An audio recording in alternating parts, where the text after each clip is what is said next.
Alors j'invite Bruno Gollnisch pour une table ronde sur les juges européens contre la souveraineté des peuples. On va parler de la Hongrie et de la Pologne.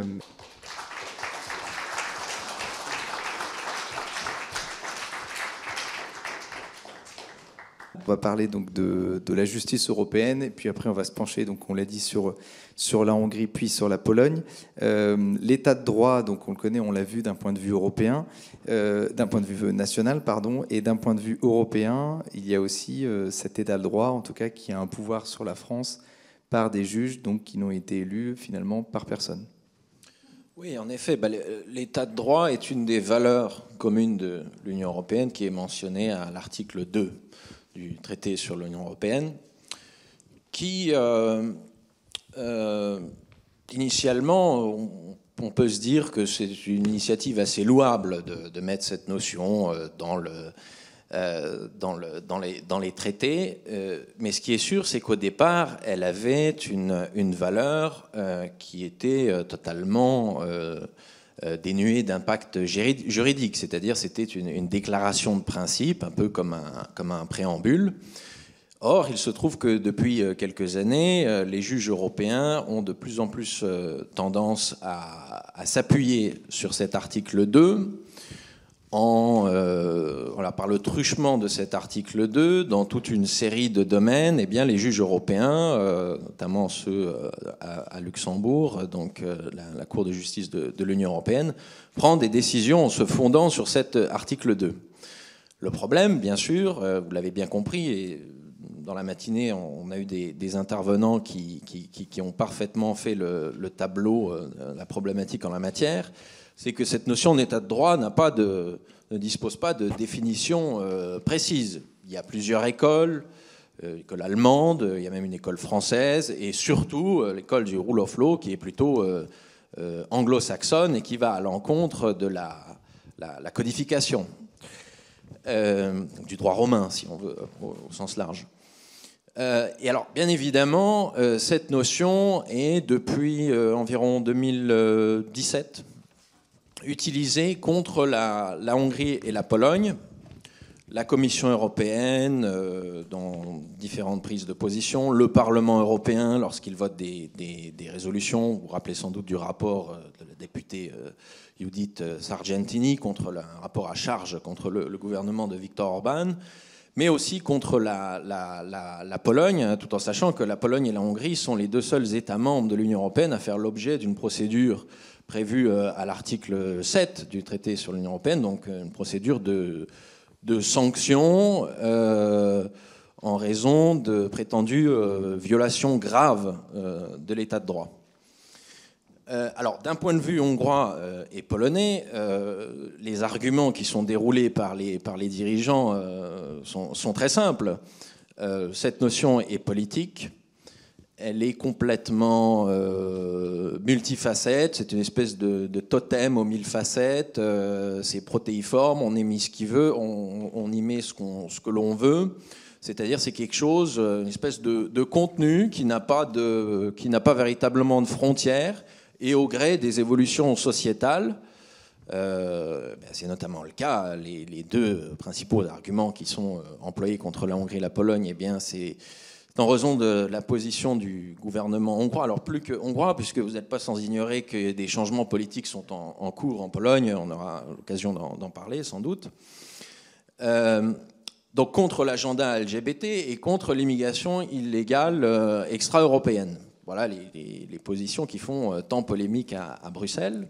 Et justement, on reviendra là-dessus en parlant de la Pologne et de la Hongrie. Je voulais donner la parole à Bruno Gollnisch, parce que Bruno Gollnisch, on l'a dit, donc vous êtes ancien député européen. Vous l'avez vu, ce pouvoir supranational, notamment des juges européens, c'est-à-dire que vous avez bien vu qu'il y avait des gens qui exerçaient un pouvoir, des gens élus par personne.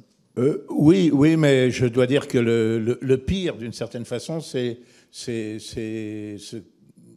la tendance générale des gens élus, hélas, c'est-à-dire de la majorité du Parlement européen.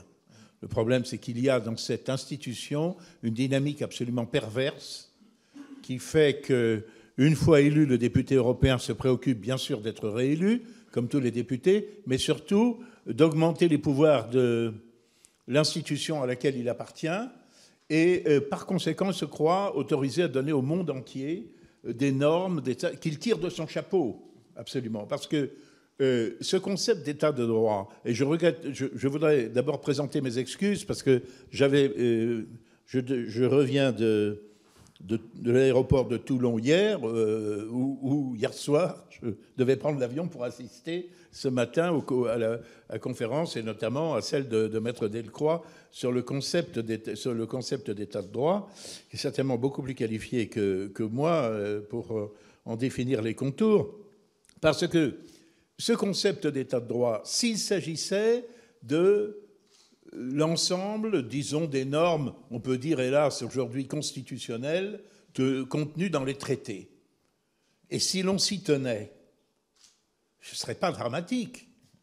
Mais là, on invoque l'état de droit, qui est une espèce de nébuleuse dans laquelle chacun, finalement, met ce qu'il veut, et en particulier la tendance majoritaire de ces institutions, y compris en matière de mœurs, en matière d'asile, en matière d'immigration, toujours dans une perspective de plus en plus mondialiste et de plus en plus restrictive du droit des États. Je ne voudrais pas être trop verbeux, mais je voudrais, par exemple, j'ai étudié à l'occasion de ce colloque, je me suis plongé dans la jurisprudence de la Cour européenne des droits de l'homme de Strasbourg. Je rappelle qu'il ne faut pas confondre, pour ceux qui ne sont pas juristes ici, la Cour européenne des droits de l'homme à Strasbourg, qui dépend en quelque sorte d'un dispositif qui est celui du Conseil de l'Europe, et d'autre part, la Cour de justice des communautés européennes de Luxembourg, qui, elle, est compétente théoriquement pour l'interprétation et l'application du droit communautaire. Prenons une réforme extrêmement mineure, celle de l'abaissement de l'âge de la retraite des magistrats en Pologne, et le fait qu'un magistrat qui se sent en bonne santé physique et intellectuelle peut, ayant produit les certificats nécessaires, obtenir éventuellement à la Cour suprême du président de la République qu'on le prolonge encore pour 2 ans. Eh bien, ceci a été considéré sous la pression de l'opposition de gauche, par la Cour de justice de l'Union européenne, comme attentatoire au droit européen, et par conséquent, cette disposition a été condamnée. Ceci est tout à fait extravagant, parce qu'on ne voit pas en quoi un dispositif qui traite véritablement, qui relève véritablement de la compétence nationale, de l'exercice de la souveraineté, à savoir l'organisation de la justice, comment est-ce qu'il se peut que cela tombe sous le coup de la juridiction européenne? Eh bien, c'est très simple. Le procédé est très simple. On invoque l'article qui dit que les tribunaux nationaux peuvent et doivent interpréter les normes communautaires. C'est vrai que si on se trouve en présence Édouard Leclerc, par exemple, qui se trouvait en but à la taxation du prix de l'essence, qui considérait que c'était contraire à une directive européenne, bon, on peut demander à un tribunal français d'interpréter la norme européenne. Alors, dans la mesure où les tribunaux nationaux peuvent interpréter les normes européennes, la Cour de Luxembourg, finalement, se déclare compétente pour juger de l'opportunité de toute mesure concernant l'organisation judiciaire interne. Et je vais m'arrêter là sur ce sujet, mais c'est tout à fait extraordinaire. Par exemple, dans l'arrêt que je cite, il faut voir le considérant 52. Ce sont des arrêts qui font 20 pages à chaque fois et qui sont extrêmement touffus. Alors voilà ce que dit ce considérant 52 que j'ai relevé. Par ailleurs, si, ainsi que le rappellent la République de Pologne et la Hongrie, l'organisation de la justice dans les États membres relève de la compétence de ces derniers. Donc, il y a un petit coup de chapeau. C'est vrai, ça relève de votre compétence nationale. On est d'accord. Il n'en demeure pas moins que, est admirable.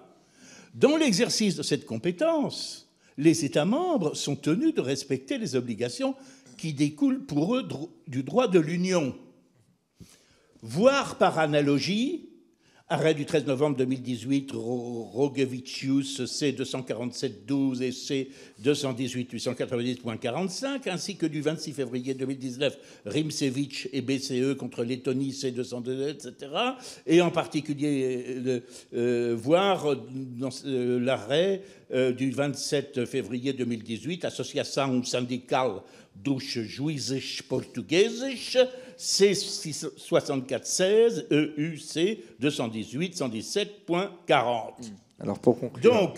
Donc, en résumé, excusez-moi, pour fonder cet excès de pouvoir, la juridiction européenne se fonde sur quoi? Sur sa propre jurisprudence. Voilà qui est admirable, et voilà comment s'effectue le tour de passe-passe qui permettra d'invoquer un état de droit que les juges interprètent à leur guise. Le problème fondamental, c'est ce que les juristes appellent le problème de la volatilité des bases juridiques. C'est-à-dire que rien n'est inscrit dans le marbre, et en réalité, on se sert pour ce qui est de l'organisation de la justice, c'est l'article 19 des traités qui règle cette question. Dans son premier alinéa, tout ce qu'on sait, c'est que il relève de la compétence des États membres d'organiser leur système judiciaires nationaux, et on ajoute à cela l'article 47 de la Charte des droits fondamentaux qui explique que chacun a le droit à un procès équitable, les voies de recours, etc. Donc, en théorie, c'est bien aux États membres d'organiser leur justice. Et là-dedans, on a un point très intéressant qui est celui du mode de nomination des juges. C'est-à-dire que comment est-ce qu'est nommé le président d'une cour de cassation, comment sont organisés les différents conseils de la magistrature, etc. En théorie, la Commission européenne, pour ne même pas parler du Parlement européen, parce que, bon, au Parlement européen, on a une bande dynamique de groupe, des allumés, hein, souvent, hein, quand on voit les Verts au Parlement européen, les rapports et les résolutions qu'ils sont capables de pondre, c'est absolument affolant, mais il faut bien dire ce qui est, ces gens-là n'ont pas de poids, c'est-à-dire qu'ils pondent des résolutions. Non, le pouvoir, il est à la Commission européenne et à la CJUE. La Commission européenne, chaque année, rend un rapport sur l'état de droit dans les différents États membres. Contrairement à ce qu'on pourrait penser, ce rapport annuel ne concerne pas seulement la Hongrie et la Pologne, ce rapport est rendu pour chaque État membre. C'est-à-dire que, peut-être que je vous l'apprends, il y a un rapport sur la situation de l'état de droit en France qui est rendu chaque année. Et dans ce rapport qui concerne tous les pays, donc il y a 27 chapitres, on voit bien que depuis quelques années, l'un des objectifs à Bruxelles, c'est de changer le mode de nomination des juges de telle manière à ce qu'il y ait de plus en plus de nominations au sein des conseils de la justice, donc l'équivalent français du conseil de la magistrature. Ce que la Commission européenne voudrait, c'est que la part des membres de ce conseil qui soient nommés par leur pairs, donc qui se nomment entre eux en réalité, donc ce qui conduit au corporatisme, sans même parler des syndicats, hein, parce que alors là, c'est encore plus inquiétant. 50%. Encore une fois, ça n'est dans aucun traité européen. La base juridique, et encore, je mets les guillemets possibles, dont se servent les rédacteurs de ce rapport annuel sur l'état de droit, c'est un document qui date de 2011, qu'on appelle la Magna Carta des juges, qui a été rédigé par la Commission de Venise. La Commission de Venise est un organe consultatif du Conseil de l'Europe qui a joué un grand rôle dans les années 90, c'est-à-dire c'était des constitutionnalistes qui étaient chargés d'accompagner les pays d'Europe centrale et orientale pour faire correspondre leur système constitutionnel au système qui existait en Europe de l'Ouest. Donc, pour résumer, on a là des gens qui sont sans doute d'éminents juristes, dont la fonction historique a déjà été remplie, puisque les pays dont on parle ont adhéré à l'Union européenne en 2004, qui viennent nous expliquer, alors qu'ils n'ont qu'un pouvoir consultatif, c'est-à-dire que le Conseil de l'Europe, qui n'est pas directement une institution de l'Union européenne, se réunissent dans cette salle, dans une salle, et expliquent que dans le Conseil de la magistrature en Pologne, en Hongrie, il faut minimum 50% de membres qui s'élisent entre eux.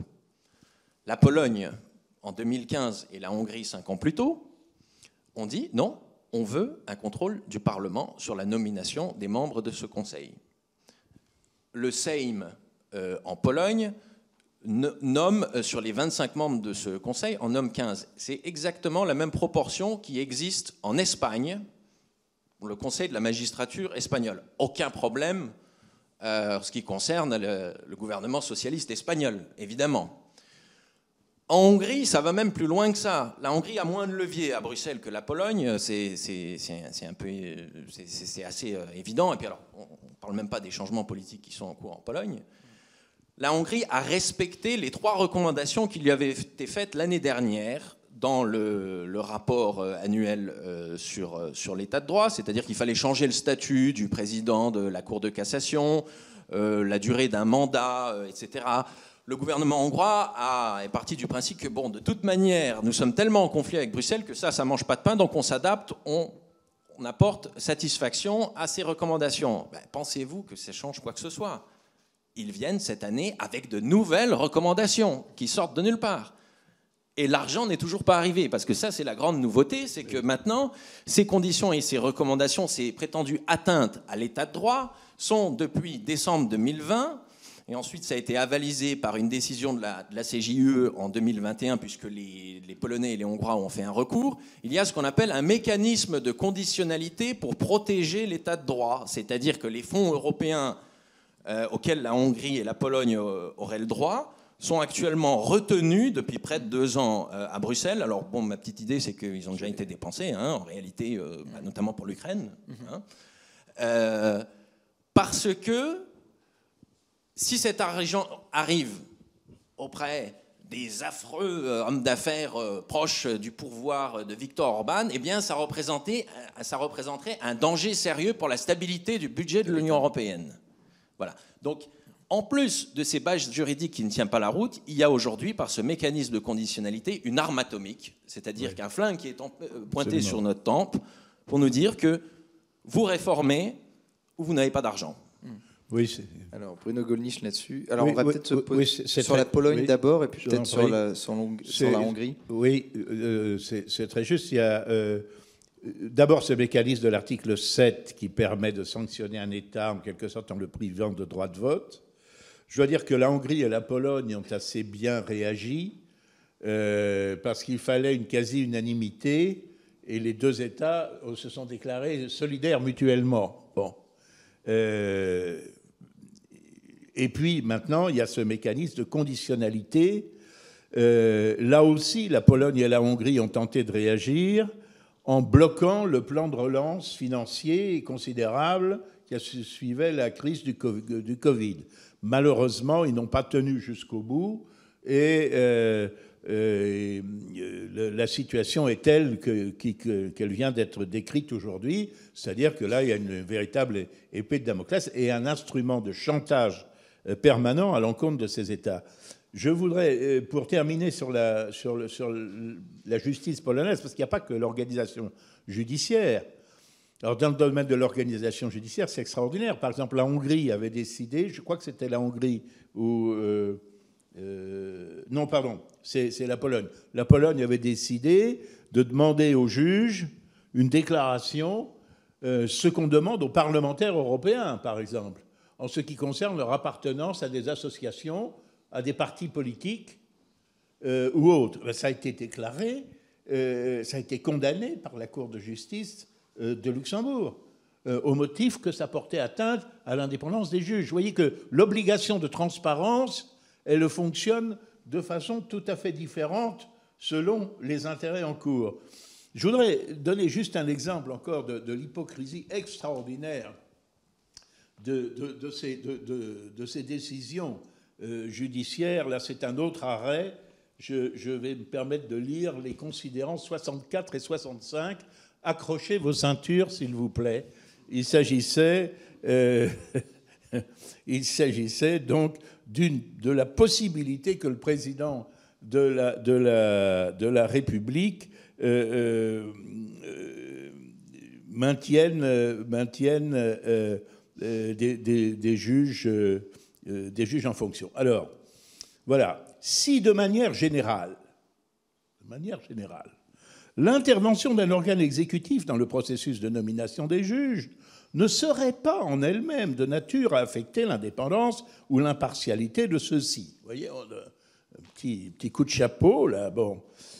Il y aurait toutefois lieu de tenir compte en l'espèce de ce que la conjonction et l'introduction simultanée en Pologne de diverses réformes législatives a engendré une rupture structurelle.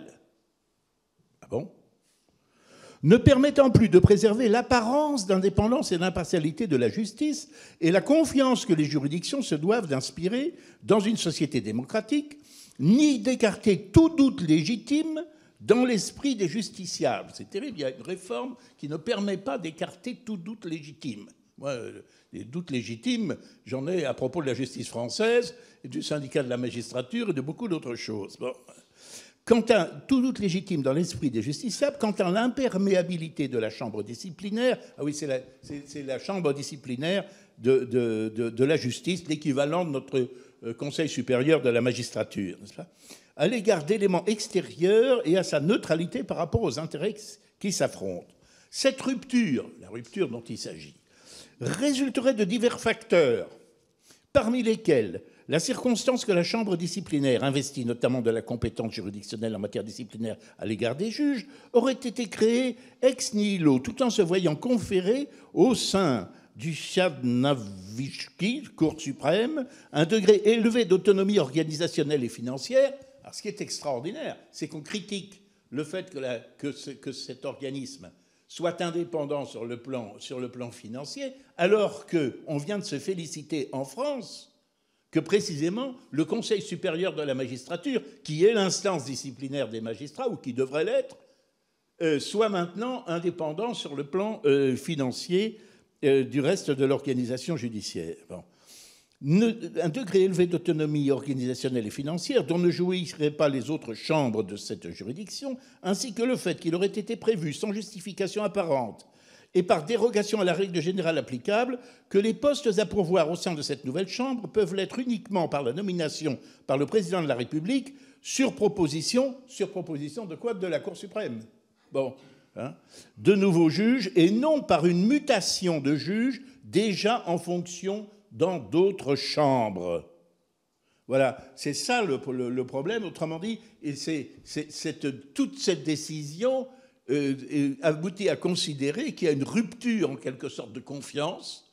On ne voit pas d'ailleurs en quoi ça fonderait la compétence de la juridiction européenne, et que cette rupture, elle résulte du fait que les nominations ne sont plus sur une base exclusivement corporatiste. Parce que c'est bien de ça qu'il s'agit, c'est d'arriver à pérenniser des intérêts corporatifs totalement décalés de la volonté populaire et de l'intérêt de la nation.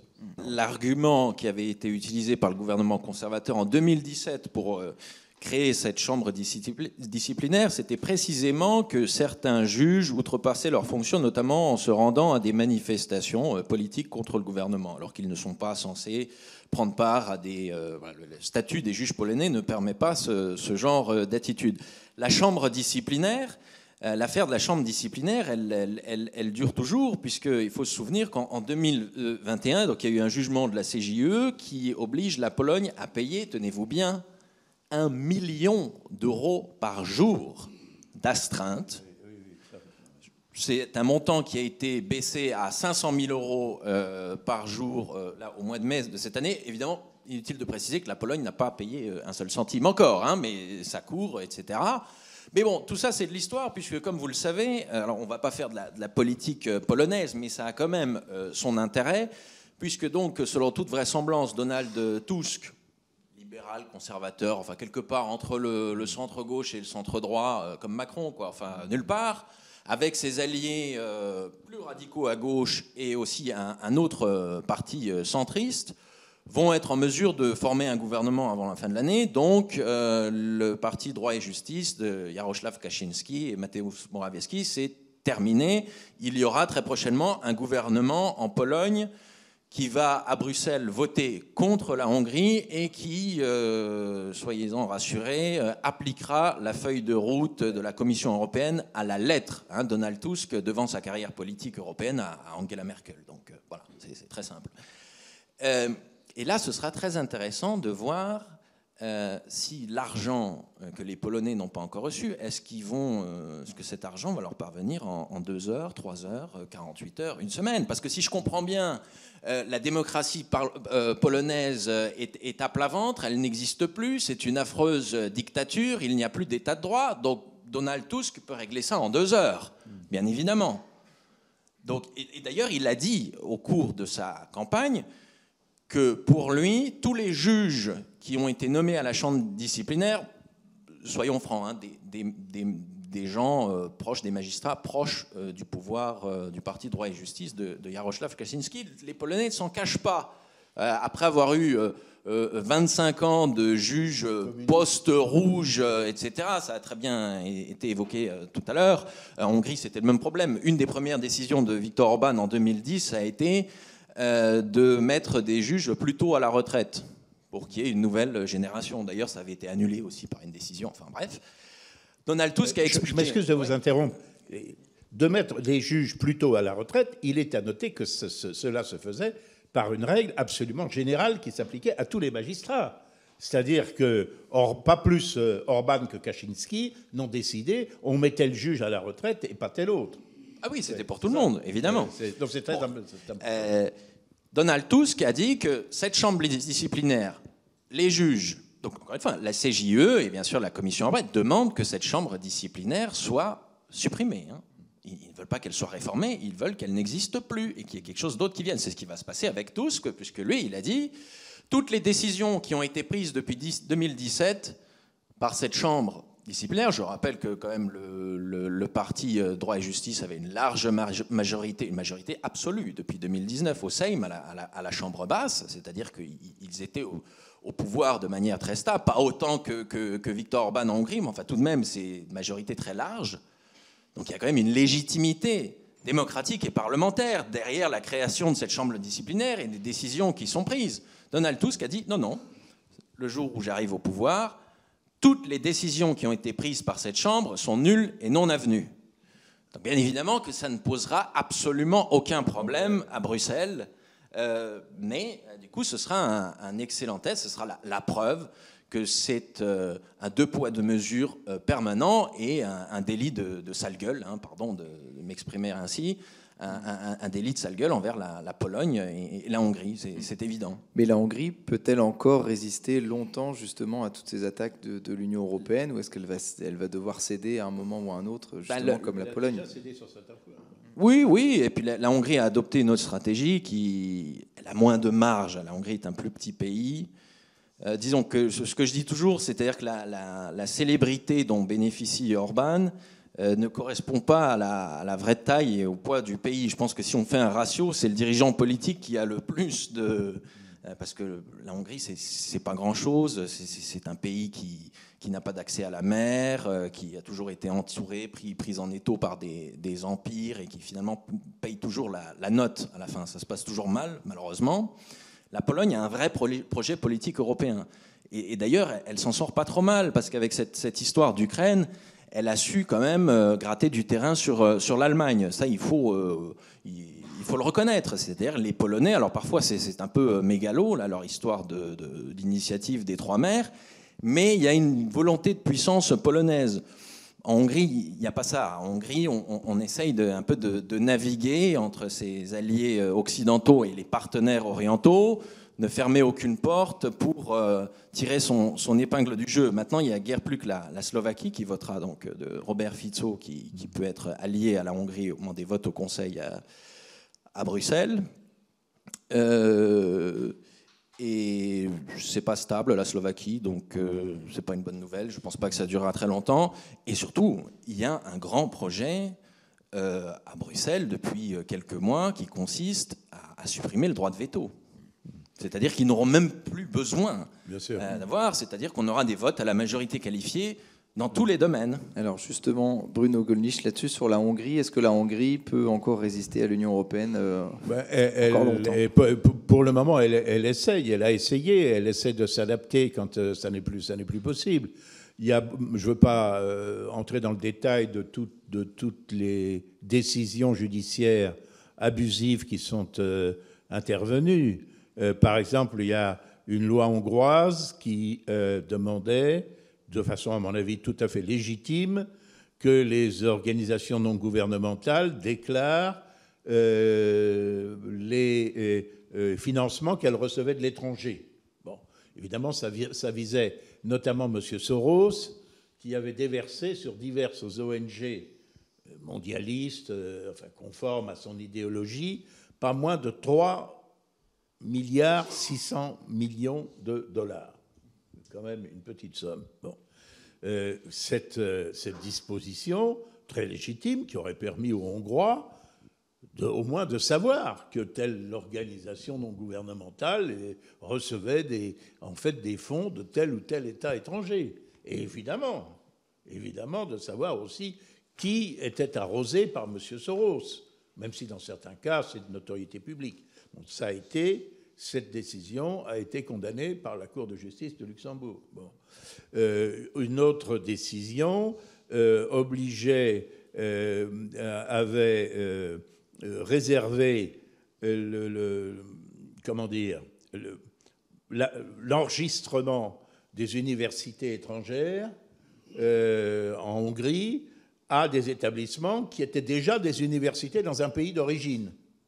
C'était la moindre des choses. Bon, ça visait évidemment l'Université d'Europe centrale, qui était une création ex nihilo de M. Soros pour former les futurs cadres de son idéologie, de l'idéologie mondialiste. Et là aussi, ça a été condamné par la Cour de justice de Luxembourg. Pareil en ce qui concerne d'ailleurs le statut des juges, il y a eu aussi des décisions. Et effectivement, tout ça donne lieu à l'activation de l'article 7, qui est quand même quelque chose d'extraordinaire. Je veux dire que maintenant, les États sont punis, comme des enfants qui se sont mal conduits, aller au coin. Il y a des vous êtes vilains privé petits de droit canards. de vote, vous êtes privé de dessert, vous êtes privé de la répartition des subventions, etc., etc. Mais le pire qui est intervenu... alors, l'affaire, à ma connaissance, est en cours aujourd'hui, mais le déferlement qui est intervenu, c'est en matière de mœurs.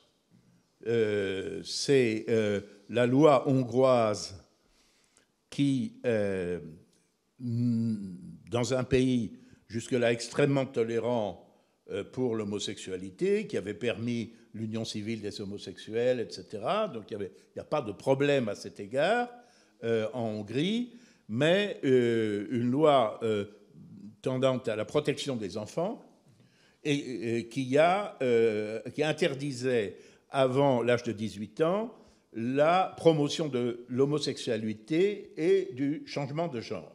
Voilà. Et qui réservait l'éducation sexuelle aux parents et également à l'école à des organismes habilités par l'État et non plus à telle ou telle association militante en faveur de l'homosexualité, comme c'est le cas aujourd'hui en France avec les théories du genre, etc. Alors, il est extraordinaire de voir la violence des réactions qui ont été suscitées par cette loi. C'est parce que, c'était une persécution des homosexuels, etc. Non, on dit que voilà, les enfants doivent être tenus à l'écart de ces questions. Les parents les en informent s'ils le souhaitent, mais il ne doit pas y avoir de propagande, de promotion de l'homosexualité durant leur minorité. Bien. Ou du changement de genre. Bien. Après, ils font ce qu'ils veulent. Ça a été un tollé. Madame von der Leyen a dit c'est une honte. C'est une honte. Le Premier ministre néerlandais, M. Marcus, j'ai oublié son nom. Rutte, qui est pressenti pour prendre la tête de l'OTAN. Oui, oui. A dit la Hongrie n'a plus rien à faire dans l'Union européenne. Vous voyez la violence. Il y a eu aussitôt 17 États européens, dont la France, se sont portés contre la Hongrie en demandant à la Commission de prendre des mesures, de saisir la juridiction européenne, ce que bien sûr elle a fait. Je crois que l'affaire, à ma connaissance, est toujours pendante. Mais on est arrivé à des réactions. Je termine juste sur ce sujet pour montrer le délire des réactions que ça a subi. Parce qu'au même moment, par exemple, avait lieu la Coupe d'Europe de football. Et à Munich, un match Allemagne-Hongrie.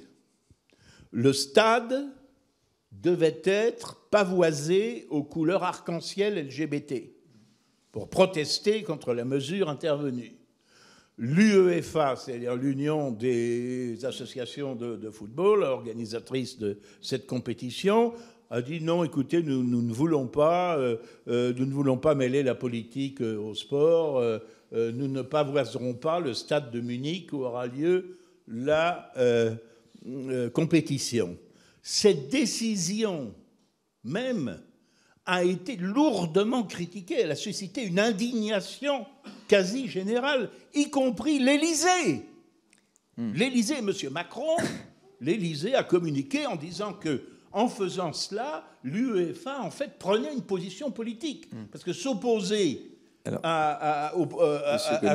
fait que le stade soit pavoisé aux couleurs arc-en-ciel LGBT, c'est en soi une position politique inadmissible, évidemment. Alors, nous en sommes là. Oui. Des supporters hongrois avaient été mis à Munich par la police allemande en garde à vue de manière tout à fait arbitraire.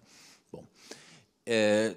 Cette loi sur la protection des enfants dans le cadre scolaire, juste deux choses très rapidement.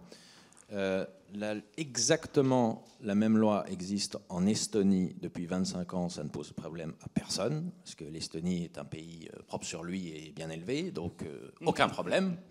Et par ailleurs, on en revient à ce débat un peu plus juridique, l'éducation et la politique familiale sont des compétences exclusives des États membres, point, barre, c'est tout. Mais évidemment, c'est en cours, cette affaire est en cours, et les juges de Luxembourg trouveront bien le moyen, par la petite porte, de faire entrer que c'est une discrimination, une atteinte à que sais-je, etc. Et puis ensuite, et encore une fois, avec ce réceptacle sans limite qu'est la notion de l'état de droit de l'article 2, moi je n'exclus pas que dans 2-3 ans, eh bien, le mariage de personnes de même sexe devienne une valeur de l'Union européenne. Et à partir de ce moment-là, il y aura une décision, on sait comment ça fonctionne. Alors ça met un peu de temps, 5, 6 ans, 10 ans, je ne sais pas. Mais on voit bien, il y a tout un moyen, de petites portes. Par exemple, là, il y a à Bruxelles des bruits courts qu'on voudrait, par exemple, aux États membres qui ne reconnaissent pas le mariage homosexuel, devraient accorder le même statut familial. Alors, par exemple, un couple de même sexe qui s'est marié en France, qui a adopté un enfant, s'il s'installe en Hongrie, eh bien, il aurait le droit aux mêmes prestations qu'il a le droit en France, c'est-à-dire homme-femme, homme-homme, ce genre de choses. Vous voyez, c'est donc les compétences sont une chose, et puis après, le travail de SAP, qui est effectué par les juges alliés à toutes les ONG, enfin la CEDH, il y a eu un rapport qui a été publié récemment où il s'est avéré que les 3/4 des membres de cette cour avaient, au cours de leur carrière, effectué un passage par une des 50 ONG gérées par M. Soros. Donc les ONG, les juges pour ce travail de SAP, évidemment les majorités au Parlement européen, et j'inclus là-dedans les LR, et parfois on a même des surprises, ça va jusqu'à très à droite, par exemple sur le pacte migratoire. 3 des 5 volets du pacte migratoire ont été votés par les députés de Madame Meloni. Alors, je ne suis pas italien, ça ne me regarde pas, ils font ce qu'ils veulent, simplement c'est très très large comme majorité, très très large. Et bien évidemment la Commission européenne qui est complètement aux mains de toutes les aspérités de l'agenda mondialiste, notamment sur la question des mœurs, c'est évident. Sur la question quand même des migrants. Alors il faut que ça soit très court. Ça va être très court. a été jugé illégal, enfin contraire au droit européen, le fait d'exiger pour les migrants une déclaration, ça visait d'ailleurs la Pologne ou la Hongrie, je ne sais plus, préalable dans les ambassades des pays étrangers. À Kiev, par exemple, il faut déposer d'abord une déclaration. A été jugé illégal le fait de déposer cette déclaration en zone de transit, réservée pour les migrants. A été déclaré illégal la rétention, parce que c'est une mesure contraire à la liberté, etc. Le refoulement vers des pays étrangers, alors même que dans le pays étranger d'où venait le migrant, il ne courait aucun danger. L'expulsion vers les pays d'origine, qu'il s'agisse des Tchétchènes, des Tunisiens ou d'autres. L'expulsion même vers un pays sûr et même vers des pays de l'Union européenne. Hein. Par exemple, dans l'affaire Charfi et autres, il s'agissait de renvoyer des migrants vers la Grèce, qui est membre de l'Union européenne. On va dire, ben non, parce qu'ils peuvent être en Grèce, peuvent être soumis à des traitements inhumains et dégradants, c'est la formule habituelle. Également vers l'Italie. L'Italie sera heureuse d'apprendre qu'elle aussi, elle se livre à des traitements inhumains et dégradants, etc. C'est-à-dire qu'en pratique, il n'y a plus aucun obstacle légal qui puisse tenir face à cette jurisprudence contre le fléau de l'immigration abusive et illégale. Bon, vous aurez réussi à conclure cette table ronde. Merci Bruno Gollnisch.